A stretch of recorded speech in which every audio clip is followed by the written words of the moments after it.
भारतीय राजकारणात काही निवडणुका अशा असतात ज्यांचा निकाल फक्त एक जागा ठरवत नाही, तर अनेक वर्षांच्या राजकीय संघर्षाची दिशा बदलून टाकतो. 2010 मध्ये झालेली जळगाव स्थानिक स्वराज्य संस्था मतदारसंघाची विधान परिषद निवडणूक ही तशीच एक निवडणूक होती. या निवडणुकीत पराभव झाला भाजपचे उमेदवार निखिल खडसे यांचा. पण धक्का बसला तो थेट त्यांचे वडील आणि त्यावेळचे राज्याचे विरोधी पक्ष नेते एकनाथ खडसे यांना. विशेष म्हणजे हा पराभव काँग्रेस किंवा राष्ट्रवादीने केला नव्हता, तर त्यावेळी युतीत असलेल्या शिवसेनेतील जळगावचे दिग्गज नेते सुरेशदादा जैन यांनी पडद्यामागून खेळलेल्या राजकीय डावामुळे झाला, अशी चर्चा त्या काळात रंगली होती. या एका निवडणुकीनंतर खडसे आणि सुरेशदादा जैन यांच्यातील संघर्ष इतका टोकाला गेला की तो पुढे घरकुल घोटाळा, न्यायालयीन लढाया आणि अनेक वर्षांच्या राजकीय वैरात बदलला. मग नेमकं त्या निवडणुकीत काय घडलं होतं? निखिल आपलाच बच्चा आहे असं म्हणणारे सुरेशदादा जैन अचानक विरोधात का उभे राहिले आणि निखिल खडसे यांचा पराभव कसा घडवून आणला गेला, जाणून घेऊया आजच्या सरकारनामा या पॉडकास्टमध्ये. नमस्कार, मी श्रेयस अक्कलकोटकर. या संघर्षाची पार्श्वभूमी समजून घ्यायची असेल तर त्या काळातील जळगावचं राजकारण समजून घ्यावं लागेल. ग्रामीण जळगावमध्ये एकनाथ खडसे यांचं निर्विवाद वर्चस्व होतं.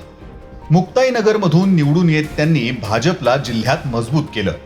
भाजपचे खासदार, आमदार आणि जिल्हा परिषदेतील प्रभाव यामुळे त्यांची पकड दिवसेंदिवस वाढत होती.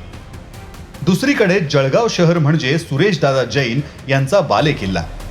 महापालिका, सहकारी संस्था, व्यापारी संघटना आणि स्थानिक राजकारणावर त्यांचा प्रभाव होता.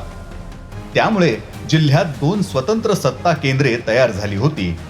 ग्रामीण भागात खडसे आणि शहरात सुरेशदादा जैन. 2010 ची विधान परिषद निवडणूक आली तेव्हा भाजपने निखिल खडसे यांना उमेदवारी दिली. निखिल खडसे विधान परिषदेवर गेले असते तर खडसे कुटुंबाचं राजकीय वजन आणखी वाढलं असतं. पण सुरेशदादा जैन यांना हे मान्य नव्हतं. राज्यात शिवसेना भाजपची युती असल्यामुळे ते थेट विरोध करू शकत नव्हते, म्हणून त्यांनी वेगळी चाल खेळली. राष्ट्रवादीचे खासदार ईश्वरलाल जैन यांचे पुत्र मनीष जैन अपक्ष म्हणून मैदानात उतरले. अधिकृत उमेदवार नसतानाही शिवसेनेची संपूर्ण ताकद त्यांच्या पाठीशी उभी राहिली. सुरुवातीला खडसे यांनी सुरेशदादा जैन यांची भेट घेतली. त्यावेळी जैन म्हणाले होते, निखिल आपलाच बच्चा आहे. त्यामुळे खडसे निश्चिंत झाले. पण काही दिवसातच चित्र पालटलं. सुरेशदादा जैन उघडपणे मनीष जैन यांच्या प्रचारात उतरले. त्या क्षणापासून ही निवडणूक निखिल खडसे विरुद्ध मनीष जैन अशी राहिली नाही, तर ती बनली एकनाथ खडसे विरुद्ध सुरेशदादा जैन यांच्यातील प्रतिष्ठेची लढाई. मतदानाचा दिवस उजाडला.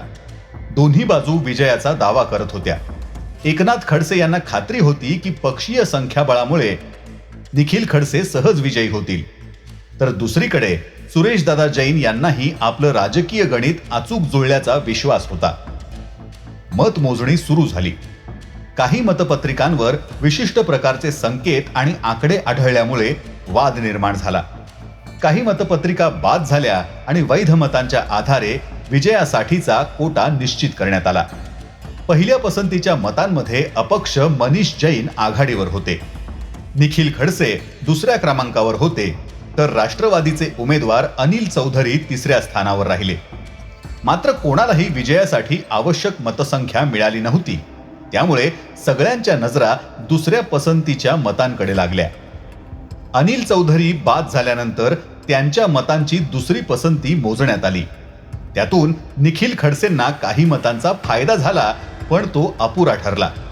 अंतिम निकाल मनीष जैन यांना 244 तर निखिल खडसे यांना 228 मते मिळाली.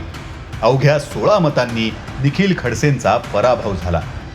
पण नाट्य इथंच थांबलं नाही. भाजपने आणखी काही मतपत्रिकांवर आक्षेप घेतला. मतपत्रिकांवर लिहिलेल्या विशिष्ट आकड्यांमुळे धनशक्तीचा वापर झाल्याचा आरोप करण्यात आला. हा वाद थेट केंद्रीय निवडणूक आयोगापर्यंत पोहोचला. तासनतास निकाल रखडला.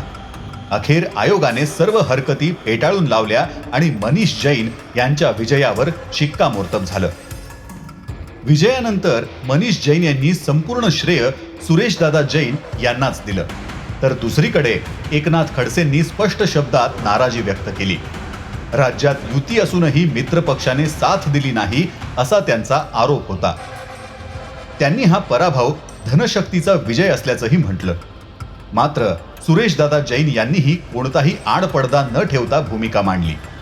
त्यांनी जाहीरपणे सांगितलं की निखिल खडसेंना मदत करायची नाही ही आमची ठाम भूमिका होती. या एका विधानाने जळगावच्या राजकारणात मोठा भूकंप झाला. राज्यात युती होती, पण जळगावमध्ये ती संपल्याची घोषणा जणू सुरेशदादा जैन यांनीच केली होती. याच निवडणुकीनंतर खडसे आणि सुरेशदादा जैन यांच्यातील संघर्ष वैयक्तिक पातळीवर पोहोचला. निखिल खडसेंचा पराभव हा केवळ भाजपाच्या उमेदवाराचा पराभव नव्हता, तर तो थेट एकनाथ खडसेंच्या नेतृत्वाला दिलेला धक्का होता. आणि हा धक्का खडसे विसरणार नव्हते. पुढील काही वर्षात जळगाव महापालिकेतील कथित गैरव्यवहार, घरकुल घोटाळा आणि न्यायालयीन कारवाई या सगळ्या घडामोडींनी या संघर्षाला आणखी धार दिली. तुरुंगवास, न्यायालयीन लढाया, आजारपण या सगळ्यांमुळे त्यांची सक्रियता कमी होत गेली. एकेकाळी जळगाव शहरावर निर्विवाद वर्चस्व गाजवणारा नेता हळूहळू सक्रिय राजकारणापासून दूर गेला. या सगळ्यांनंतर जळगावमध्ये आजही एक वेगळीच चर्चा असते. जर सुरेशदादा जैन यांनी निखिल खडसेंना पाठिंबा दिला असता तर कदाचित एवढं टोकाचं वैर निर्माण झालंच नसतं. पण राजकारणात जर तर नसतं. इथे निकालच इतिहास सांगतो आणि इतिहास लिहिला गेला होता. दुसरीकडे खडसे कुटुंबावरही काळाने मोठा आघात केला. 2013 मध्ये निखिल खडसे यांच्या निधनाने संपूर्ण कुटुंब हादरलं. 2010च्या पराभवातून पूर्णपणे बाहेर न आलेल्या खडसे कुटुंबावर हा सर्वात मोठा आघात होता. राजकारणात अनेक लढाया जिंकणाऱ्या एकनाथ खडसेंना आयुष्यातील सर्वात मोठी हार स्वीकारावी लागली होती. मात्र एक गोष्ट खडसे यांनी केली, ते थांबले नाहीत. दुःख गिळून पुन्हा उभे राहिले. निखिल यांच्या निधनानंतर खडसे कुटुंबाचं राजकीय अस्तित्व टिकवण्याचं मोठं आव्हान त्यांच्यासमोर होतं. पण त्यानंतर रक्षा खडसे आणि रोहिणी खडसे यांच्या माध्यमातून खडसे कुटुंबाने पुन्हा राजकारणात स्वतःचं स्थान निर्माण केलं. 2010ची ही निवडणूक केवळ एका विधान परिषद जागेची लढत नव्हती. ती दोन प्रभावशाली नेत्यांच्या अहंकाराची, रणनीतीची आणि राजकीय वर्चस्वाची लढाई होती. या एका निकालाने जळगावच्या राजकारणाचा पुढील दशकभराचा प्रवास बदलला. राजकारणात अनेक निवडणुका होतात, अनेक नेते जिंकतात, अनेक हरतात. पण काही निवडणुका अशा असतात ज्या निकालापेक्षा त्यानंतर घडणाऱ्या घटनांसाठी कायम लक्षात राहतात. 2010ची जळगाव विधान परिषद निवडणूक ही त्यापैकीच एक. हे होतं सरकार नामाचं आजचं राजकारण पॉडकास्ट. तुम्हाला हा भाग आवडला असेल तर त्याला रेटिंग द्या आणि आपल्या मित्रांबरोबर शेअर करा.